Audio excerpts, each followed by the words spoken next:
If you are an expert in any field, then pay attention. In this digital age, in this age where social media is so powerful, online platforms are so powerful, one thing that an expert in any field one thing that an expert in any field must not ignore is the digital space. And I have been talking a lot about different things that experts should be doing as far as the digital space is concerned. And I started these things intentionally talking about these things like, 6 years ago in large scale, right? Especially for people across the African continent. If you are an expert in anything that you do, one thing you cannot ignore in this digital driven age and time is understanding the role that the digital space or different online platforms can play in whatever you do. But today I want to share with you a very important foundation. I want to share with you two things you must get right. From my perspective, two things you must get right as an expert in this digital space. These are foundational things, and they are so foundational but very critical that if you miss out, they can affect how you serve people, how people discover you, and how you get paid as a professional and as an expert in this digital space that we are in. This is important. You see, I began my training, consulting, and coaching career about 15 years ago in a semi-urban town known as Kumbu in the northwest region of Cameroon. This is for those who are not in Cameroon, right?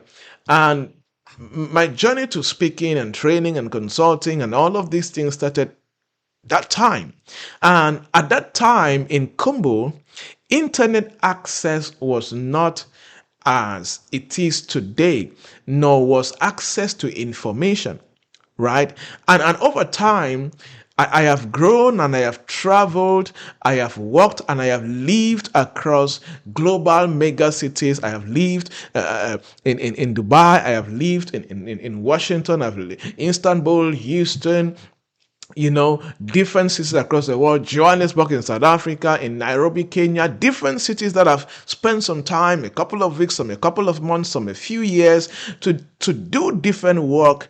And in these cities, in this dispensation, one thing I found in these cities are what you can call high tech, right? And massive access to information. Unlike where I am coming from years ago, where I had access to limited information and limited technology, right? So I have seen both ends. Coming from a place where I had access to very minimal technology and minimal access to information, then being in places where technology is so massive and information is so massive. And you may be listening to me, you are in the same spot basically. Maybe you're coming from a place where technology was not as massive or is not as massive as it's supposed to be, or you are in a place now where technology is so massive, right? But it is important to understand certain key things. I can tell you from first-hand experience that it is more difficult now to make meaningful connections than it used to be because of the digital space.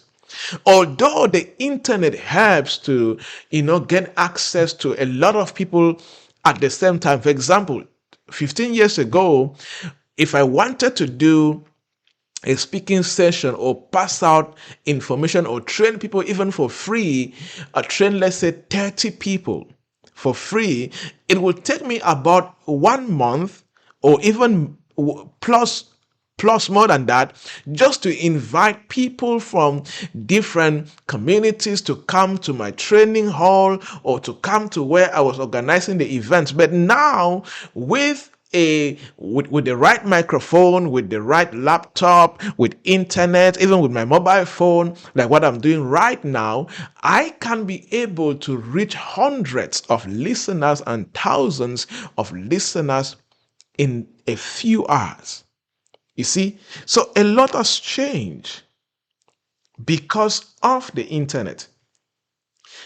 At the same time, with all of these changes happening, many people can instead miss out instead of benefiting from this change. You see, we are in a generation where, despite the fact that many people are highly connected, people are still craving for meaningful connections, right? I even believe that some Gen Zs and especially Gen Alpha, who have entirely been born in the 21st century, do not even know what genuine, meaningful human connections mean, right? People born into the internet age, and most parents babysit them with their TVs, with their TV programs and games on their iPad and tech in general, right? That's how they are babysitted. Unlike many of us that we grew up where when we are done in school, before we just to leave school and get home would take us about 3 hours. We're going to play soccer, we're going to play hide and seek, we'll do all types of games before we get home. And in our days, there was no TV per se or no games to play in-house, so we were forced to play outside, and that's how every single day we were making new friends. Till now, I still have a lot of meaningful relationships because of the quality of friendships that we establish in secondary school, in high school, and even in the university, right? So a lot has shifted when it comes to establishing meaningful connections and relationships. I'm taking us somewhere. Follow me. Here's what I'm saying. I believe that any expert in this dispensation who will create meaningful change in the lives of people, because one of the things that makes you an expert is your ability to create meaningful change. That's what experts do, right? So I believe that any expert in this dispensation who will create meaningful change in the lives of people must know how to build and maintain meaningful relationships. And there are two things that we should be doing in this highly digital driven dispensation when it comes to building and maintaining meaningful relationships with the people we have been called to serve as experts in different industries. Number one, give people the opportunity to connect with you. In this dispensation, knowing how to give people the opportunity to connect with you is very powerful. You see, what I mean is break down barriers as much as you can. Instead of, let's say, using too many apps, imagine having a system where you can step in and offer coffee and a physical meeting, right? Give people the opportunity to connect with you and be proactive in connecting with them. This should be done from the place of intentionality. For example, what am I saying? For many experts right now, they have a lot of automated messages that reply to people. That will not lead to meaningful relationships that can lead to transformation. Am I saying that you should not have those kinds of tools that can enable you to serve people efficiently? No. What I am saying is, in all of that, make sure that you are intentional and you have created and you have established systems that give people the opportunity to connect with you so that you can serve them. Right? Be conscious about that. Be conscious is a two-way thing. Give them the opportunity to connect with you and be proactive in connecting with them. For example, one of the things I do a lot is I do write a lot I do, with podcasts like this and YouTube channel and different things, I create time intentionally to make sure I reply to all comments personally, right? That way, I'm creating that structure where I am connecting with the audience and the audience can connect with me, right? At the same time, I always create a framework that can enable people to reach out to you directly. It could be a particular email, a particular phone number. These things are important. Don't make it so difficult for people to reach out to you. You will not be able to build meaningful relationships, right? And this is why a lot of people, I met a very successful business person who has 4 PAs, 4 personal assistants. And he says the goal is I just want to make sure that I have better structures that, the people I am called to serve, they can always get that incredible opportunity to really genuinely connect with me. This is very important in this tech driven society.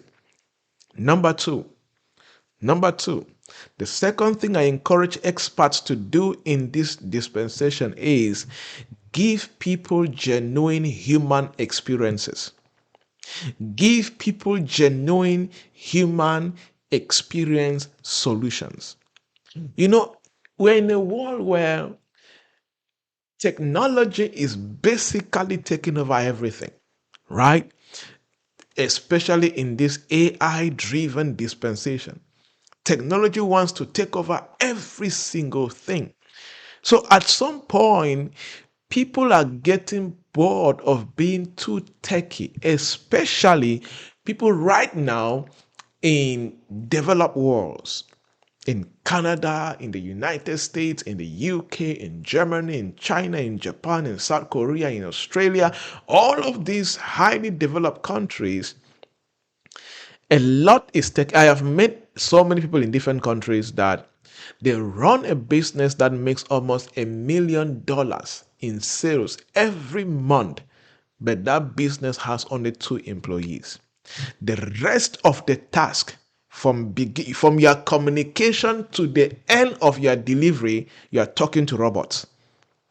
I have made a website development company that from the beginning of your communication to the delivery of your website, everything is done by robots, chatbots, done by technology.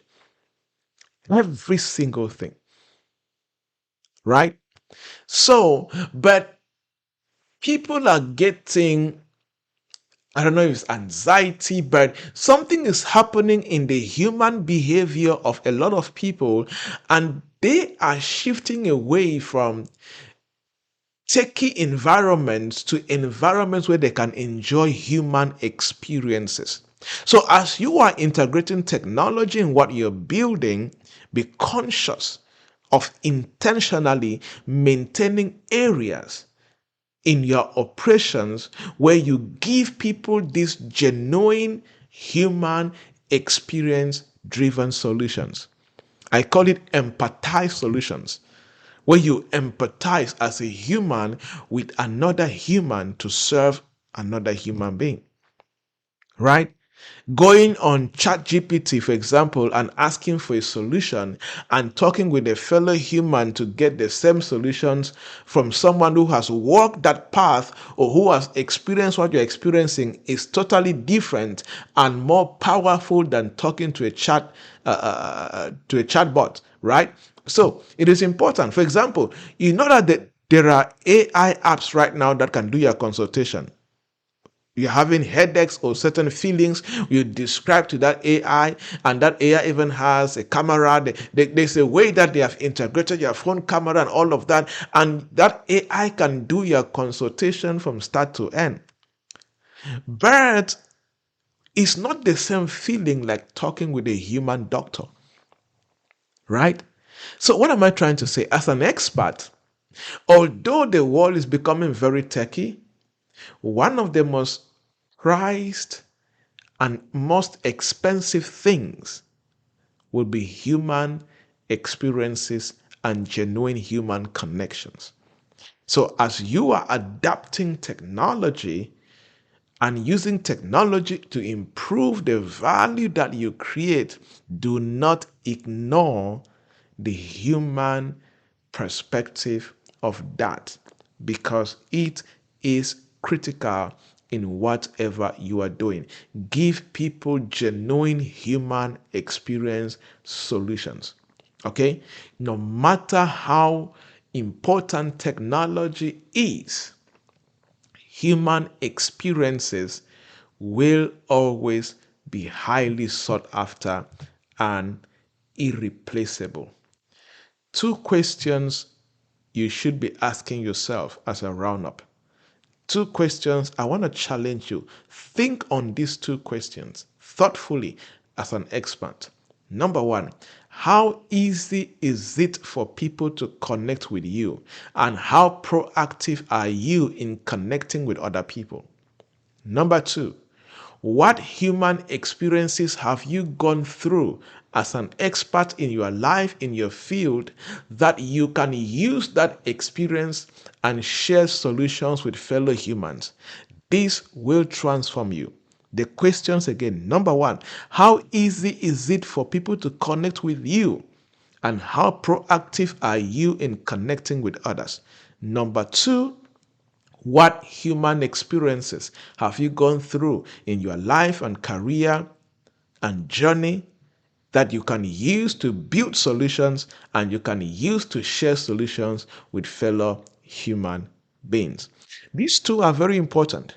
These are things that not only now, but they will remain important in the next 10 years and 20 years in this tech driven environment that we are in.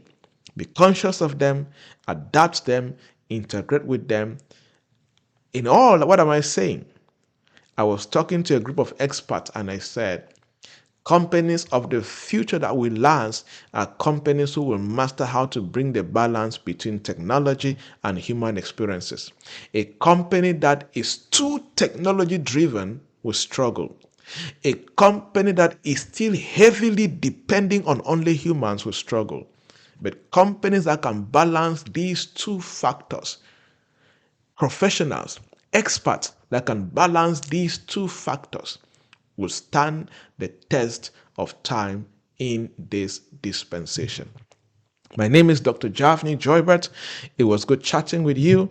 If you would like us to have more of this discussion, I do talk about things like this with different experts and different companies and leaders in different communities. Please do reach out to me. Leave me a comment. Send me a DM on any social media platform at Javnyuy Joybert, or go to joybert.com and you'll get my email. You can reach out to me. And of course, we will chit chat and of course exchange ideas and see how to keep building. Remember, you are rare, you are remarkable, and your dreams are possible. Jesus loves you. God bless you.